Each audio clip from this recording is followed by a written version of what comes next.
Let's compare HSRP to GLBP. They are both Cisco proprietary, designed by Cisco to be utilized in Cisco environments. Notice that GLBP is relatively new, and I say it in relation to HSRP. HSRP has been around since the early 90s, GLBP the mid-2000s. Notice the difference here. Big difference in regards to the forwarding devices. With HSRP, there's only one active forwarder. That's it. One standby device.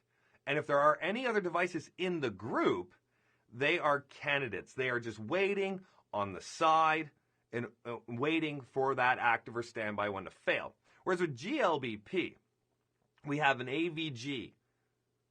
And when it comes to the AVG, there will be one active, one standby, and several candidates. So the AVG election process and the way it functions is very, very similar to HSRP, whereby there's that one active AVG, and then if the AVG fails, the standby one takes over, and there can be other candidates waiting to fill in the roles that are necessary.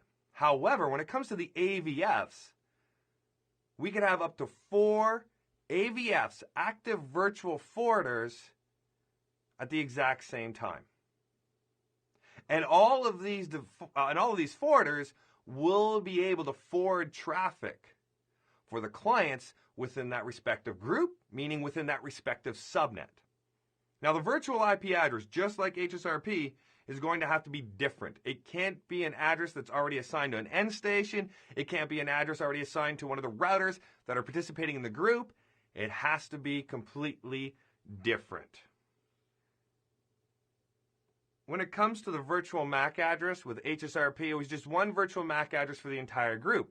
However, with GLBP, there's going to be 4 different ones, one for every single AVF within that group. The multicast address is different. We're looking at 224.0.0.102 for GLBP. And when it comes to tracking, we can see here that it says only objects. Don't let that lead you astray. If you are thinking, oh, well, we can't track interfaces. No, not true. Remember that object tracking gives you the ability to track an interface as an object. So you can set up the interface within that tracking object and then attach the tracking object to GLBP. HSRP, however, has that built-in interface tracking mechanism within the protocol. GLBP doesn't have it. So you can still track an interface, it just has to be through that object. Timers are the exact same, 3 seconds for the hello, and the hold time is 10 seconds. And an authentication is supported, which is really important in today's environments. If you're going to implement protocols and services and features, if they offer authentication, you want to take advantage of authentication so you don't have rogue devices forming neighborships or joining groups that they shouldn't be joining.